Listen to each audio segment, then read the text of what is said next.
Shadows in the dark, dark, dark, dark, dark.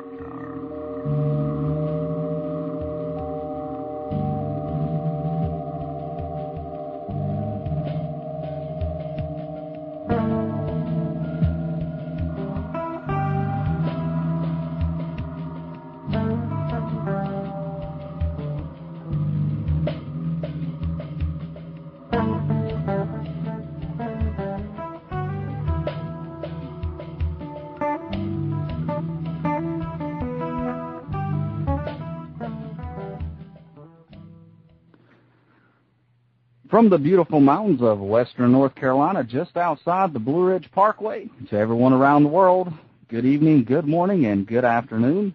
I'm your host, Jeremiah Greer, and you are listening to Shadows in the Dark.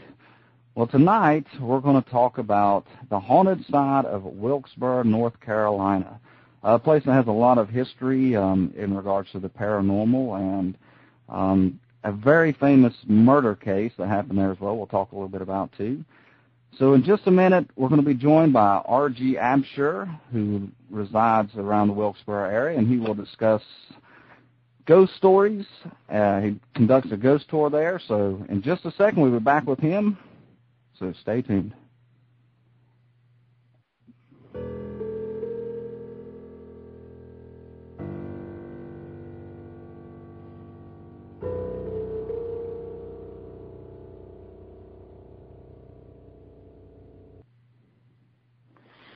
All right, R.G. Absher is a well-known musician, historian, and folklorist who resides in Elkin, North Carolina. He's worked as a park ranger.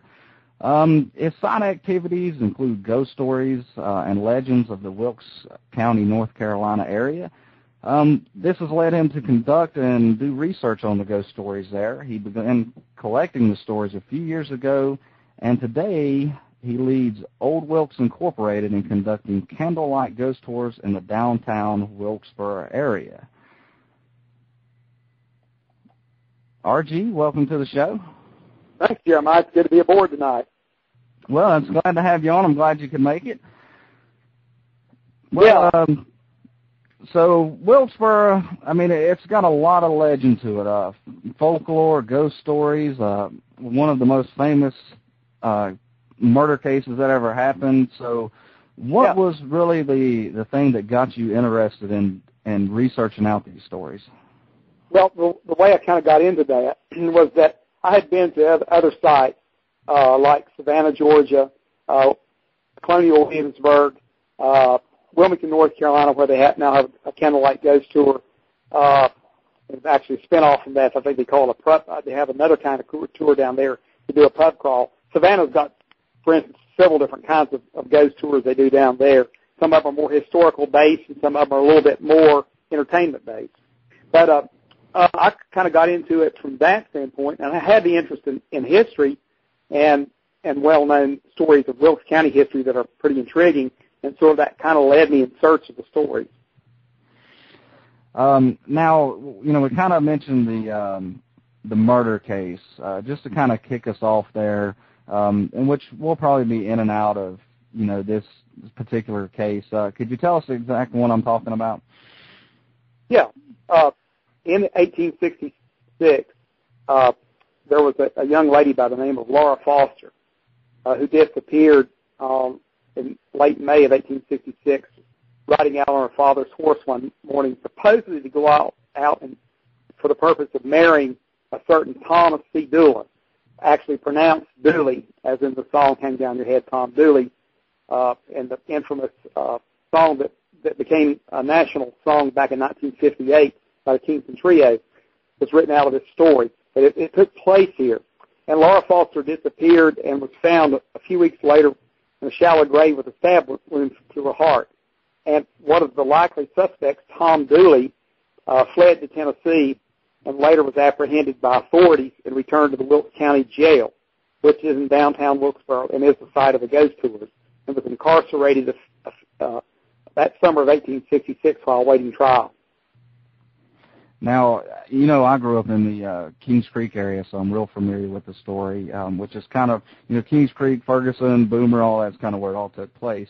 Yeah. Now, have you ever heard of where Ann Foster, which was Laura's sister, was also indicted and tried? Did you ever hear of her telling, finally confessing on her deathbed that she actually committed the murder? Okay, what's interesting about the time that Tom Dooley was incarcerated in the old Wilkes jail, the jail was actually built in 1859, so it was about 7 years old at the time that Tom Dooley was in there, was that Ann Melton, who was Laura Foster's first cousin, was also implicated in the case and was arrested. She stayed in the adjoining jail cell that Tom Dooley did at the same time he was incarcerated there. They could actually talk back and forth in the walls while both of them were in jail. Later, she was cleared from the case because when Tom Dooley was the night before he was executed in Statesville, North Carolina, about 2 years later, and hung, or hanged, as they say, he basically cleared Ann Melton of any wrongdoing and said that she was innocent. However, years pass on, and Ann Melton, they say on her deathbed, gave an account that people say that she was experiencing the flames of hell at her bedside and may have given a deathbed confession, according to some people. Right, and what I find interesting is that a lot of famous names get kind of thrown in this story. I mean, you got Ann Melton, Tom Dooley, Laura Foster, which the story I heard was that she actually, Ann confessed to Doc Watson's, I think it was great-grandmother, and which Doc Watson, for those around that area, know he's a legend in himself in terms of music around there. That's correct, and I've heard Doc Watson and Dave Hall do a documentary on the story of Tom Dooley, and that's the account that they give, that Doc Watson's grandmother indeed was very close to Ann Melton and may have witnessed that deathbed confession. It's just, all in all, it's just a very interesting story, and the main reason we want to get that story out is we'll probably throughout the show be making references to it, so Sure. Now the listeners can understand what we're talking about when we talk about Tom Dooley or Laura Foster and Melton. Exactly. So let's start off with the places around Wilkesboro that are considered haunted or have a lot of paranormal activity going on there. The key ingredient of a ghost tour kind of bears what the theme seems to be that predominates the ghost tales and experiences people report, was that we have a really strong history base there. You had 2 military campaigns going through town. During the Revolutionary War, the March to Kings Mountain campaign went through there. During the Civil War, Stoneman's Raid went through there. And there was a lot of civil strife and civil unrest surrounding both wars that happened in the area of Wilkesboro. Colonel Benjamin Cleveland hung 5 Tories in the Tory Oak, which stood just a few years back until it fell in the early 90s behind the Wilkes Heritage Museum, again, less than a block from the old Wilkes Jail. So there have been a lot of stories there historically that have led to paranormal experiences. And what's interesting about a lot of the experiences is they seem to reflect some kind of references that tie to the historic past. Right. So we got the old Wilkes Jail. What are some of the other places where a lot of stories come about? The Smithy Hotel, that was a late Victorian hotel. And I think it looks like a classic haunted hotel. I mean, this thing could actually be patterned more for Hollywood. It looks almost more real than the Bates Hotel does from the Psycho. It really does. And it has a classic Victorian look. It was the home of Mike Smithy and his family for nearly a century, who started the Smithy Department Stores chain in western North Carolina. At one time, there were 17 department stores, predecessor to Walmart, no less. But Mike Smithy was eccentric and lived in there and his family for half a century. And then now the old Smithy Hotel, which is right across the street from this area, down there, the Heritage Museum, this old courthouse. They're, again, very close to the old Wilkes Jail. This particular area, people had experiences of persons and sightings of people that were associated with the Smithy family, as well as sounds and voices that have been reported in there. What's interesting is on a number of occasions, people have reported the same things independent of other people. So you've had a lot of witnesses to these, not just one or two. I mean, this is just, a handful of people, right? Or probably more than a handful, I'm sure.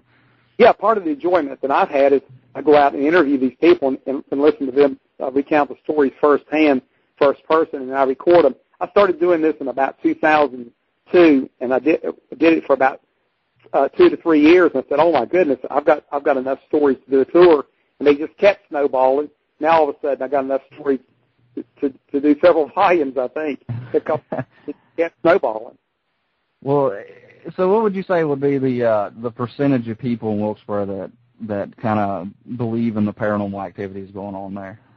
Well, when I first got into it, I didn't really think there was that much, and all of a sudden people coming out of the woodwork tell me stories. So I've had a lot of people that have had experiences they can't explain down there. And the buildings, there's a block of about 6 or 8 buildings in that area, particular area of downtown Wilkesboro, that seems to be where a lot of stories are coming, and they're coming from all kinds of sources. So I think it seems like a high percentage of people have had some experiences down there. So, and, you know, we've been down there ourselves, our paranormal research group, and, you know, we kind of get the same thing. There's a lot of people that really believe in the paranormal activities there, and it just, you know, and nobody hesitates to really talk about it, which is, you know, something that's amazing in itself when you talk about ghosts. You know, there's a lot of people that are reluctant to say anything, but, you know, so it's like you mentioned to anybody there, it's just like, oh, yeah, you know, this place is haunted, this one, and, you know, that, and it goes on and on. For example, we had in the Smithy Hotel, we know that Mr. Smithy would come in and tuck and be in a hotel. His family also lived in a hotel, would tuck in his daughter every night at a certain hour.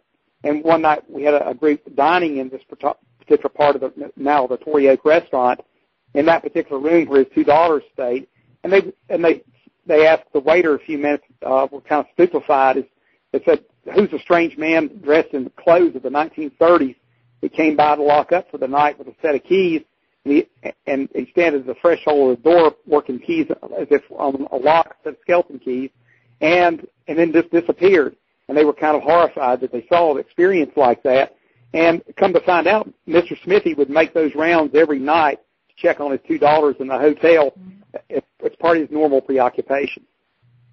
All right, so we've talked about the Old Welsh Jail and Smithy Hotel. What other places do we have around there? We've had some sightings at the Carter Hubbard House across the street, in which they've had furniture and objects moved. Has been the main thing reported there. And we actually had rocking chairs that were placed in a room from the front porch, because the new lessee of the building that operates the business out of it didn't like the appearance of them on the front porch. And she put them on a hallway upstairs, and the rocking chairs would rock under their own power with no wind or anything, and she'd go up and stop them and return a few minutes later to find them rocking again.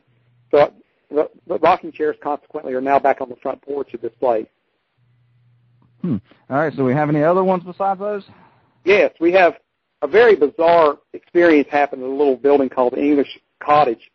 And a resident came here from New York, up north. She said, as she quote, she said, "I am a transplanted Yankee," is the way she put it. But she came south and into Wilkesboro, settled, and when she drove by the Wilkesboro courthouse and the Old Wilkes Jail, she said she had the strangest feeling that she had been there before. And then one day when she was putting up plants on this little English cottage, painting the door, she said she suddenly had a strange experience. She looked down and found herself in sackcloth clothing that people would wear in the Great Depression period, and she saw herbs dangling from the little house. Come to find out, this little building that's now the English Cottage gift shop, in the 40s and 50s wasn't used for herb storage. And so Historical Association, again, came to play with this unusual experience. So she goes on and tries to erase this from her memory, and she says a few days later, her daughter was playing at a tennis tournament, and she met a lady that described herself again as another person who is, quote, a transplanted Yankee, moving to the South. And she asked her just out of the blue, and having her met her on the first time, get this quote. She said, "Have you yet discovered that you've been there before?" Very strange and kind of connectivity to this for this place. Wow, yeah, definitely. Before we get into much more, let me just say, if anyone would like to call in and has any questions, that number they can call is 718-508-9887. If you have a question for RG in regards to the ghost tours or any of the experiences that we talk about. Again, that's 718-508-9887. All right, now one that that we went to, Benton Hall. What do you think about, the experiences there? Well, it's kind of interesting because I pulled up the site and listened to the recordings there, the sound as well. And when that's interesting that you mentioned Benton Hall because I was in on the Tom Dooley show there, both in playing music there and acting in the play, which I am actually this summer in the Tom Dooley show. I'm actually I played the part of the jilted husband, who is James Melton, who is the older husband of Ann Melton while she was courting Tom Dooley. And so I get to do the real soap opera thing. I can be kind of, so I kind of like that. But what's interesting is when I heard the EVP and listened back to that of Benton Hall, I heard what sounded like a guitar strum. Well, guess what? During the Tom Dooley play, we had musicians doing those guitar strums as they tuned up in there. So I thought that was rather interesting that I heard something that I certainly related to over at Benton Hall. And that was, something that we found interesting about it, too, is, most people think, when they think of something haunted, they think of, ghosts or apparitions or voices. Well, here we have music playing. It's a little off from, your what most people thought of a haunting is. So, we thought that was just very fascinating to get that. Right. Yeah, we've had downtown where we've had sounds, not just visual sightings or lights or something, but we've actually had some sound as well. Yeah, and Benton Hall, it's a huge place. We really enjoyed going to it, and we're actually looking forward to possibly going back here in the next few months or so. It was another place that just, it was tons and tons of people were having experiences there. Even one story that we had, I don't know if you heard the story, but when we went in to investigate, we were told, they had experiences of hearing a lot of kids' voices and kids playing around, which made sense because it used to be an old school. It was built, I think, around 1913 as a elementary school, and was that up until around the mid-'70s or something. Yeah. And they told us that one time they were sitting there was about 20 people in what they called the green room, which is where all the actors sit to wait for their time to go on stage. And they were waiting for a class to come in, and I think this was around Halloween. And as they were sitting there, all of a sudden they heard the class come in, so they got up and was like, well, let's go greet them. And so they walked into the auditorium, and there wasn't a soul there. And so they swore that they heard just a bunch of people walking, little kids talking, and walking there, and not a soul there. Exactly. I heard it. I did hear about that story. And there have been a number of unexplained things like that happen at Benton Hall. And that fits the pattern of some of the experiences down in downtown Wilkesboro, because we've heard sounds of children moving about in the Smithy Hotel, and they go investigate, and there's no children there. But there was a brutal fire in the Smithy Hotel, one of the hotel rooms, back in around the turn of the century, which killed 2 children. And the Historical Association tale there, or story, is that maybe those poor lost souls trying to find their parents to get out from the fire, and they hear them feverishly running about the place on the upper floor of the Smithy Hotel. All right. So we've listed the Smithy Hotel, the Old Wilkes Jail, the Carl Hubbard House, the English College, and Benton Hall. Any other places that experience a lot of paranormal?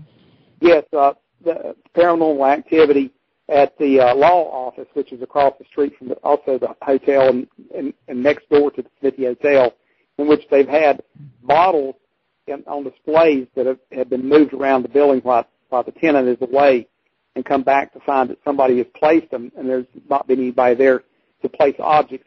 There's some kind of a situation where objects are being replaced. It's some kind of trick or play, seemingly, and they can't explain it. But they can go in there and come back a few hours later, and objects are constantly moved around in there. So moving objects are phenomena that come out of the old law office.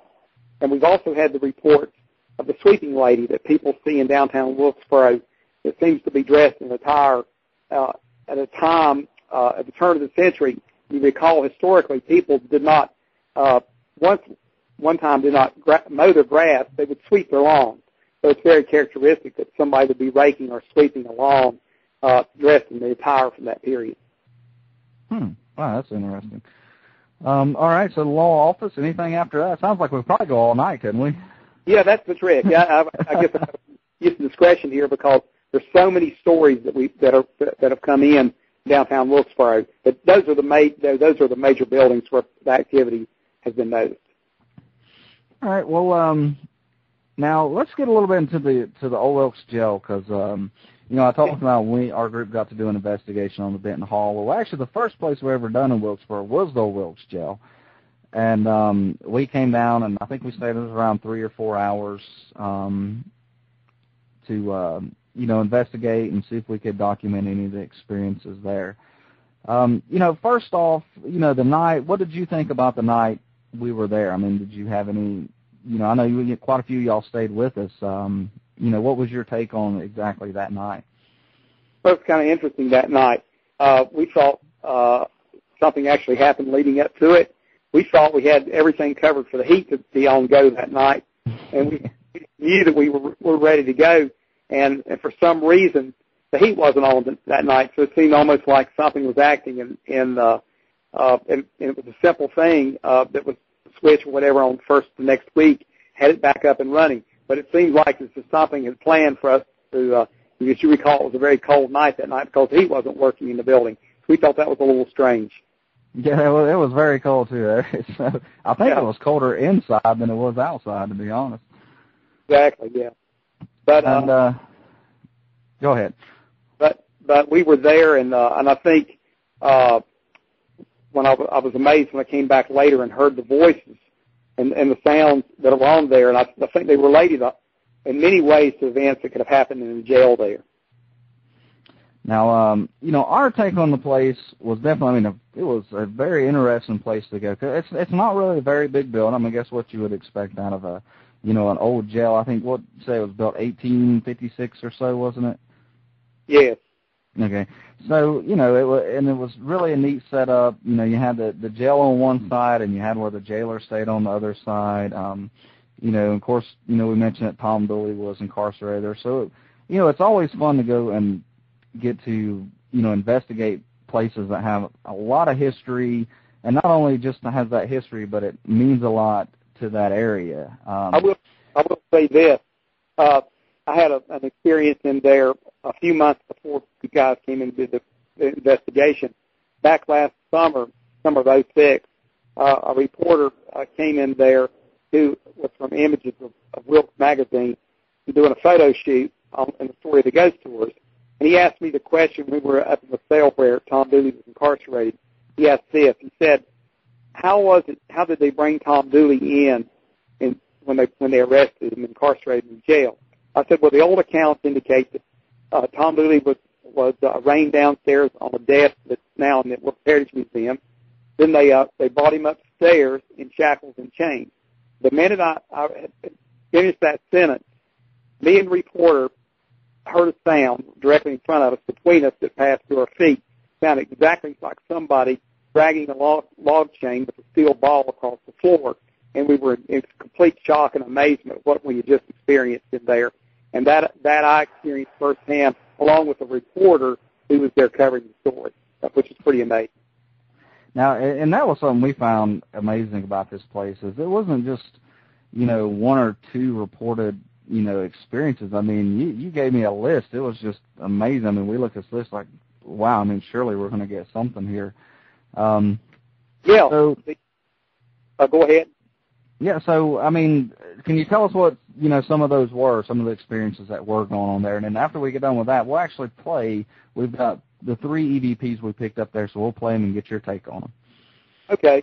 There was a curator who worked in the Old Wilkes jail from the early 1980s up to about 2000 when she retired. Her name was Joanne Beatty. And over a period of time, she would be in the Old Wilkes jail office downstairs by herself. And she, at first, she had experiences that frightened her, and soon she almost felt like she was in harmony with the experiences that were taking place. It no longer frightened her after a period of time. But she, on numerous occasions, would hear what sounded like very distinctive male and female voices in argument in the area of the jail cells where Tom Dooley and Ann Melton were adjacent to each other, and they would basically be in a very heated argument back and forth. She couldn't really tell what they were saying, but she did know that they were arguing, and it was pretty loud and sometimes annoying. And she would have to get up, walk upstairs, and for it to go away for a little while. And many times it would come back again. So, and over a period of time, she eventually just tried to clue it out and go on, because she said it would happen routinely. Now, another thing is that she also experienced too was that there's a painting in the old jail office of a Confederate General James B. Gordon, and he was killed at outside Richmond, Virginia, in 1864, and he was known to be basically a bachelor and never did marry. Although a few months before he was killed on the battlefield, he met what he thought was his childhood sweetheart. And this brigadier general rode directly under Jeb Stuart and was considered a very eligible bachelor. And this young lady that he met at Lynchburg, Virginia, her name was Aurelia Hawley, and they wrote back and forth very religiously to each other. And about a week before he was killed on the battlefield, he wrote Aurelia Hawley of Lynchburg a very touching letter saying that he felt like a black cloud was going to hang over him and something bad was going to happen. Sure enough, he was mortally wounded by a rifle bullet and died a few days later outside Richmond, Virginia in 1864. And, of course, he's buried in the cemetery that brought the body back to Wilkes County and had full Confederate military honors during that. And people today, when they're in that area, and have, including Miss Beatty and students that come into the old jail, have say that the painting interacts or even flirts with them, especially if they're young, eligible ladies who come in contact with General Gordon's expression in there. And some people become rather frightened and leave the room when they have this experience. And that's kind of bizarre. Yeah, that is.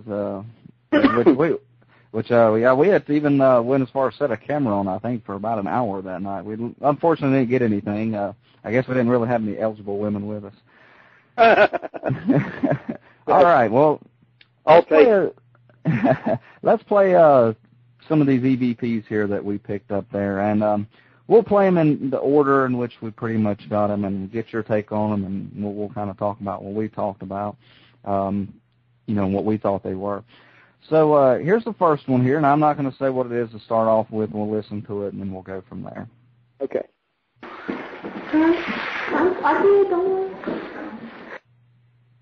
I'm going to play it one more time.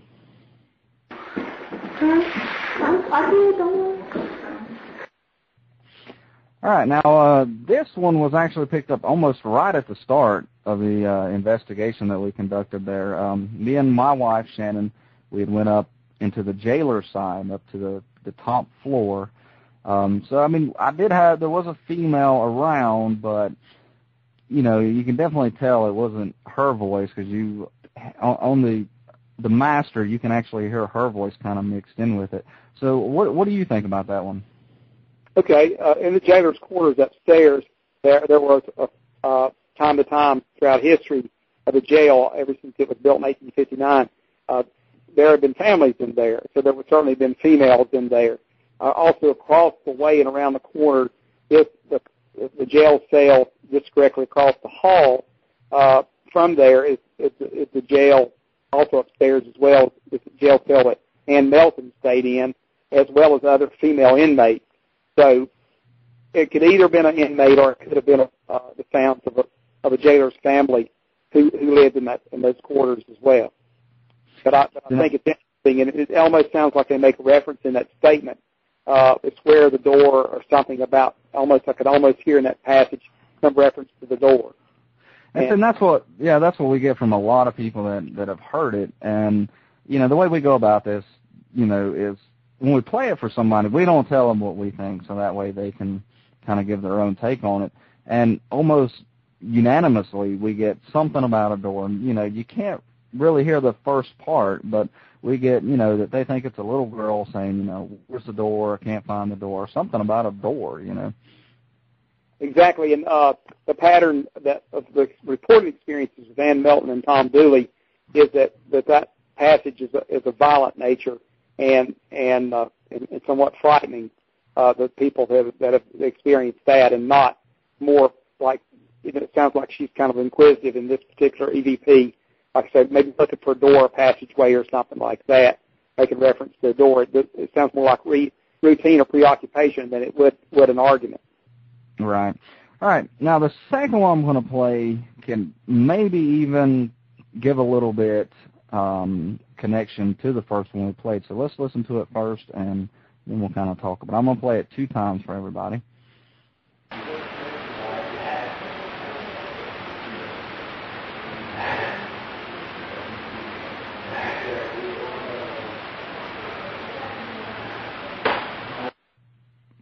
All right, here it is one more time.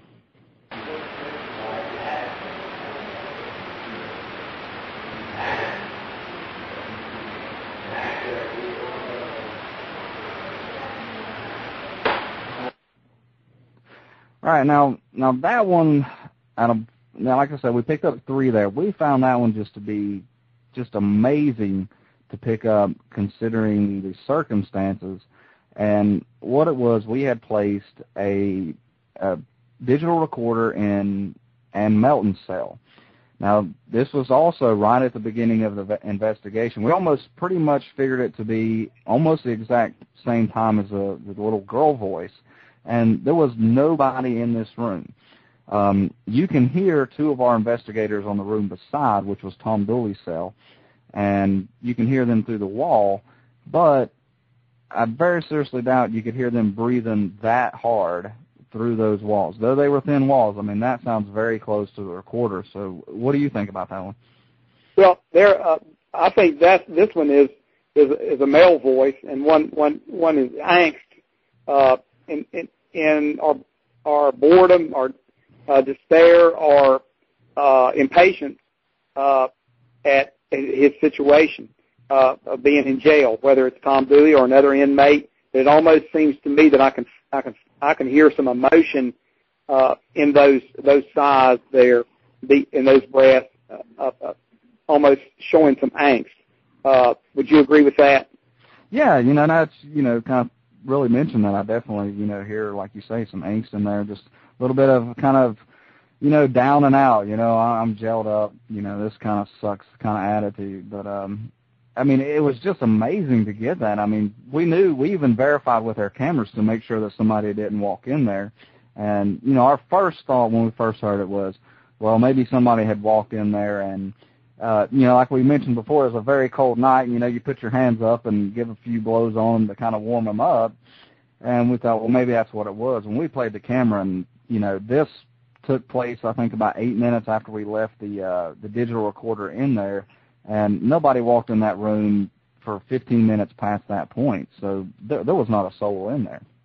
Exactly. And one common occurrence we've had on a lot of our experiences down there is people expressing that they've felt some sort of emotion by the experience. An example of that, in the Smithy Hotel back across the street, just leaving the jail just for a minute, is that one night the guys that run the bar, Sports Grill downtown, which is called downstairs, Smithy Hotel, called Dooley's, a couple guys had too much to drink, and they requested the bartender, could they sleep over upstairs, and they did upstairs in the lounge area of the Torrey Oak that night. And then they asked the bartender the next morning who was this lady in a wheelchair that rolled out there that scolded them over the evils of drinking while we had a hangover as bad as that was, and we get scolded over the evils of drinking. Turns out Miss Smithy, they match her description with an old picture of Miss Smithy. In her latter years was in a wheelchair and was a dead set teetotaler about the evils of drinking and so forth. So an emotional experience with supposedly the ghost of Miss Smithy. Wow. All right, so the third one we have here was the final one we got at the jail, and this actually happened near the end of the night. in which we personally didn't really know what to make of it. So let me play it here. Again, we'll play it a couple times. Okay. If you're here, can you give us some kind of sign? Do something. Make a noise, bang on the wall. All right, one more time. If you're here, can you give us some kind of sign? Do something. Make a noise, bang on the wall. All right, now on that one, of course, you hear me asking, to make a noise, a sound, bang on a wall, just something to let us know you're there. And kind of in between the pause and the question, you hear like some kind of grunt. And, to me, it doesn't sound human. It sounds more animal than anything. And, we didn't know what to make of it. I mean, you hear of animal EVPs, but, just kind of a strange little grunt there. Right, and I've come to find out some research in there is that some of the jailers who lived in the old jail had pets. Sometimes were in the old jail, and so I almost presume it to perhaps be a dog. And this is not uncommon for people to report experiences from pets, dogs or cats or animals as part of their experiences. And this would fit the profile of families living in there and owning pets and maybe an animal grunt of some kind. Right. And, just so the listeners know now, all of these EVPs, we didn't hear at the time.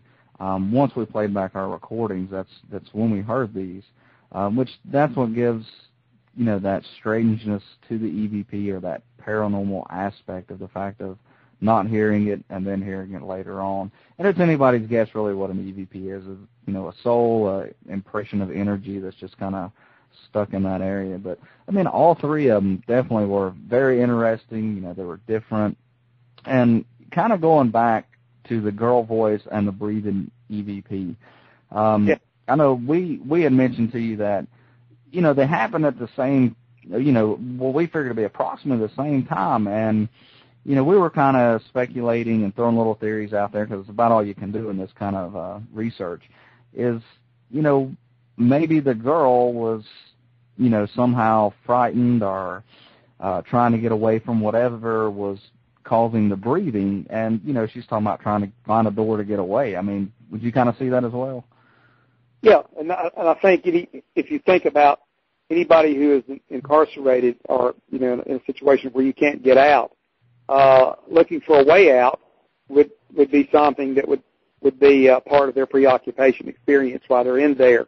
And this theory has been talked about before, where is it possible that somebody is somewhat trapped in a position of limbo, or is there a possibility of an experience that happened 100 or 200 or 300 years ago in a place where there was a lot of human emotion, and some kind of means not explained by medical science, being able to be recreated in some kind of an energy field or something, by way of experience, by conduit of an experience.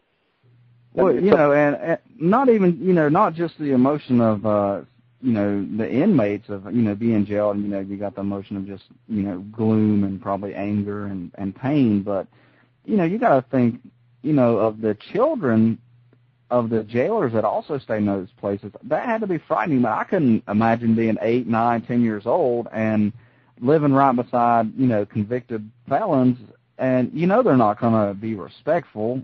And, when it's bedtime and the child needs to go to sleep, they weren't all like, okay, let's lay down and go to sleep. They were probably, raising Cain.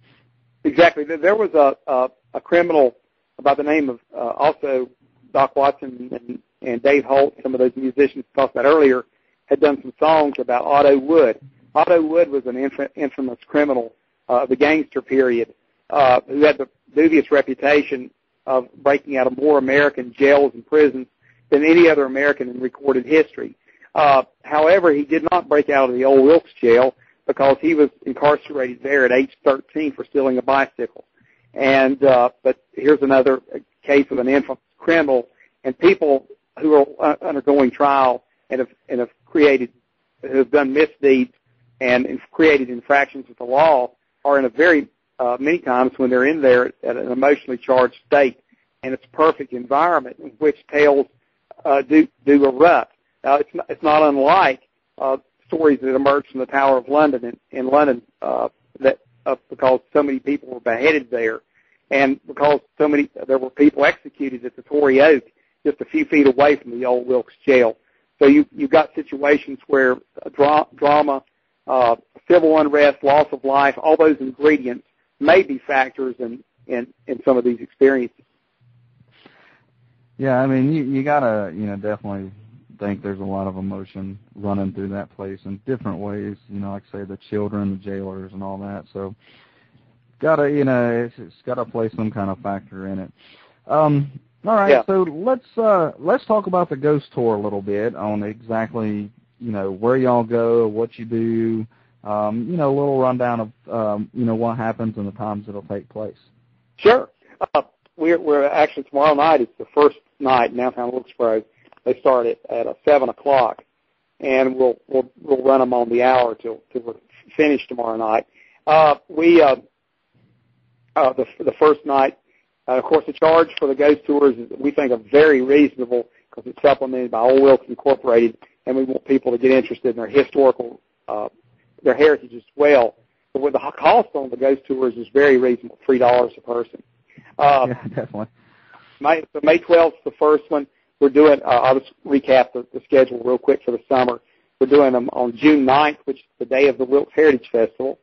We're doing them on July 14th, August the 11th, September 8th, and then we're doing a special run for Halloween on October 27th, a couple days, a Saturday night before Halloween.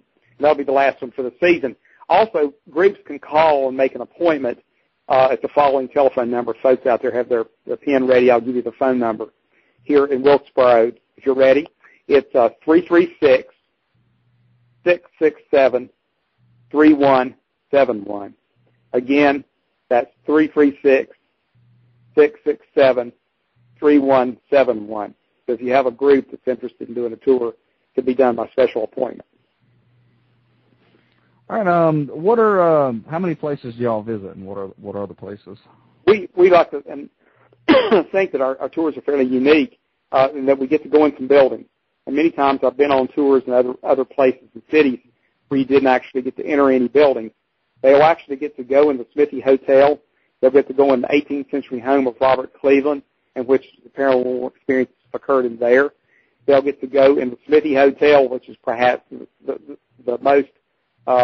most interesting building to be in during the ghost tours, with the number of occurrences that have happened in there.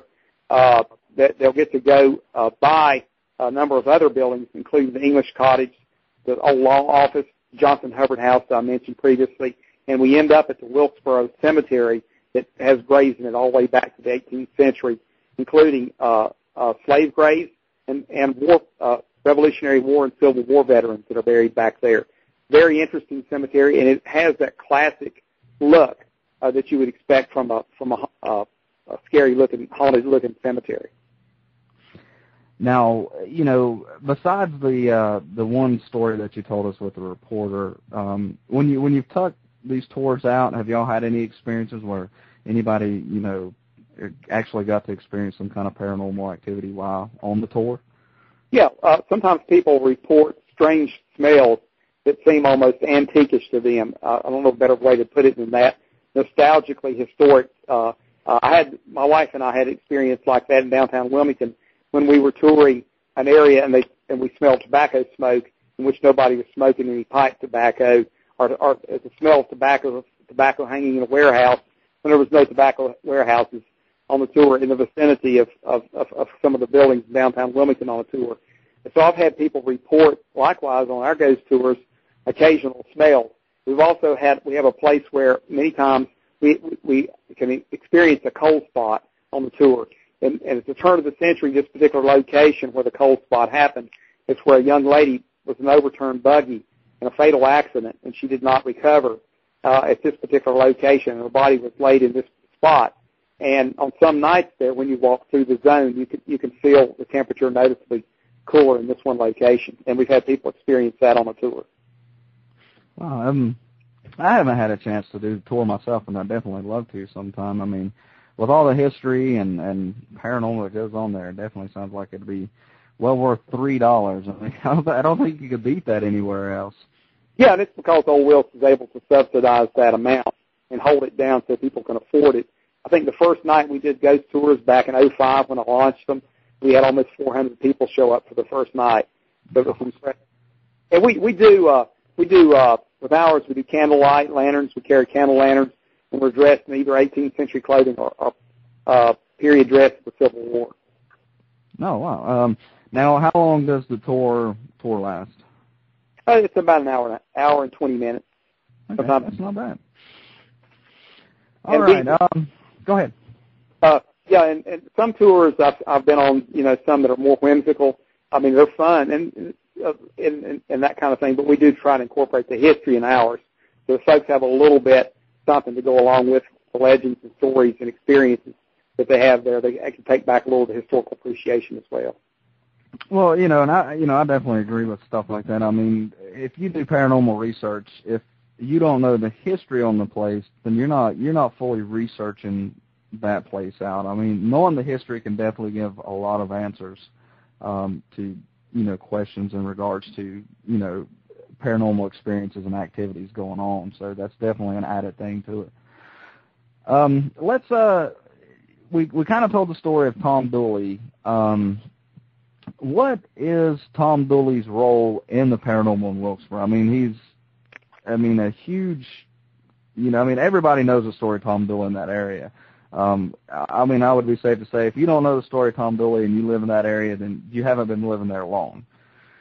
So, what's his role in the paranormal? I mean, really, how many stories kind of surround him? Well, what's interesting is a couple years ago I did an auto tour of the Tom Dooley sites in which you basically start at W. Carscott Reservoir, which is just west of Wilkesboro, following the scenario where the murder took place, the home place of Tom Dooley and Ann Melton and Laura Foster was, where the body was buried. We go by the sites where the graves are of some of those folks, Laura Foster's grave and Ann Melton's grave, for instance. The owners don't let us into the Tom Dooley grave, unfortunately. You can kind of drive by the area where he is buried. But so we take people on the story with an auto CD tour. You pop in your CD player, and it lasts about 2 hours by the time you visit all the sites. And then it ends at the old Wilkes Jail in downtown Wilkesboro, in which we retrace the story of Tom Dooley.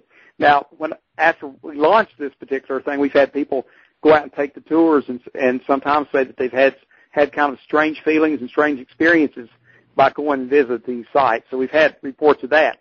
And also in that community up there, which is loosely called, as you probably realize, many people call it Eltonfield and Ferguson, those areas up there are stories handed down from people who have had paranormal experiences associated with where Tom Dooley's home place was, and where the murder was, and other kinds of issues like that. So there are a number of stories associated with Tom Dooley in that community up there that have kind of risen up over time. This story is just it's a lot of the heritage around that place. Like I said before, I grew up, right in Kings Creek, which, miles from where all three of them are buried, and they're all buried within miles of each other, which is something that's interesting. If you go out and GPS the location of the grave, it forms really within a few feet. It forms almost a perfect equal-sided triangle from where they are buried, and that's amazing. That's quite GPS where they are, and the fact that their graves form a triangle yet today. Yeah. All right. Well, let's talk. I know you've got an upcoming book that's going to, is a compilation of a lot of the stories around there. Can you tell us a little bit about when this is due out and what's going to be in it? Yeah, it's going to be called Ghosts of the Great State of Wilkes. And the reason it was called that, at one time in 1778, when Wilkes County was formed from Surrey, it actually encompassed present-day Caldwell, Burke, and Watauga. And it went all the way to the Mississippi River, and it's so big that many people refer to it as the Great State of Wilkes. But anyway, I thought that was a nice little title for the ghost book. And I'm going to try to have it out in 2008 for on the shelves by then. So I've got a little more work on it to finish it up, wrap it up, but it's going really well. So how far are you through it? About 3/4. All right. So I'm looking forward to it. I definitely like to read a lot of stories around that. I mean, it's just, this place is so full of stories from all different sides, and I'd really encourage anyone to go down, especially if they're interested, not just in the paranormal, but just American history. I mean, there's a lot of American history there, especially in regards to Tom Dooley, which, if I'm not mistaken, is pretty much credited as being the first nationally publicized murder case. Exactly, the first. Many people consider it the first crime of passion, the first trial of the century in the 19th century, and it had all the ingredients of what you would think the classic drama is. It was defended. Tom Dooley was defended by Zebulon Vance, the former Confederate war governor of North Carolina, who was, formerly lived in Asheville in western North Carolina. I had parts of my family were here and had experiences related to the Tom Dooley story. And it happened at a time in history. The South was coming out of Reconstruction, going into Reconstruction after the Civil War, and there were a lot of people still bushwhacking in the backcountry, lawless activity. A time was still a lot of civil unrest, even 2 or 3 years after the Civil War when it happened. And Tom Dooley, of course, an ex-Confederate soldier, had come home from the war to be reacquainted with his childhood sweetheart, Ann Melton, and then her first cousin, Laura, in which the trouble erupted. Now, did they not have another cousin that was kind of tied into the whole thing, too, Petty or Penny? Her other cousin was Pauline Melton, Pauline Foster.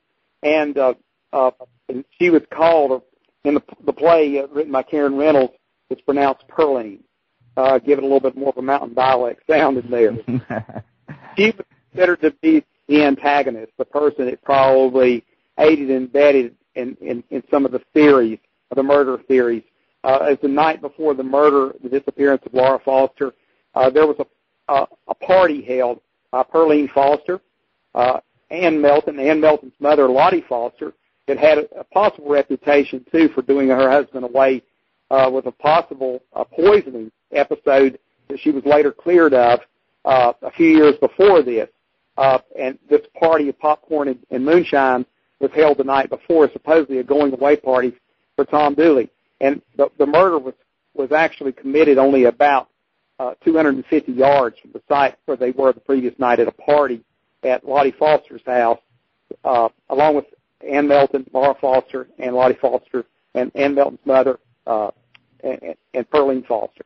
So that's kind of an interesting twist for suspicion and a possible conspiracy in the crime. And you got to definitely think back to this time, like we're talking, 1850s, 1860s. I mean, for this story to get so much national attention, it had to be considered big. I mean, all you really had was newspapers and word of mouth. I mean, there's not, like today, the internet, cell phones and radios and television. So, I mean, this had to be, definitely something that knocked the people down. My great-grandfather was involved in a bushwhacking incident. The Civil War was technically over, and he was charged with murder and left the area for 7 years. And it happened at a place in Wilkes County near the community of McGrady. And they actually hung a Union sympathizer there, but because it was after Appomattox, after the Civil War, he was charged with murder.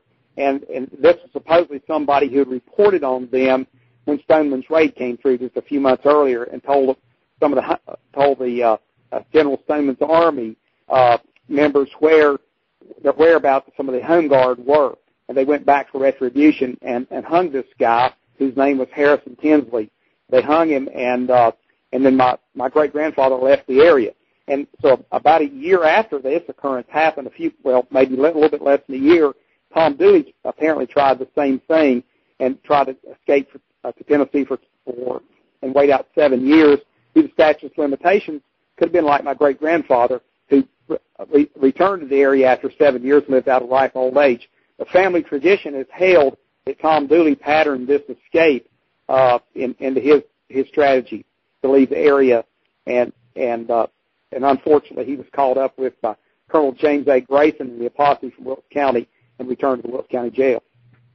All right. Well, it looks like we just have a few more minutes left here, so let's give the folks the numbers they can call, any websites they can visit if they're interested in coming down and checking out the history of Wilkesboro and the stories of Tom Dooley and other sites down there.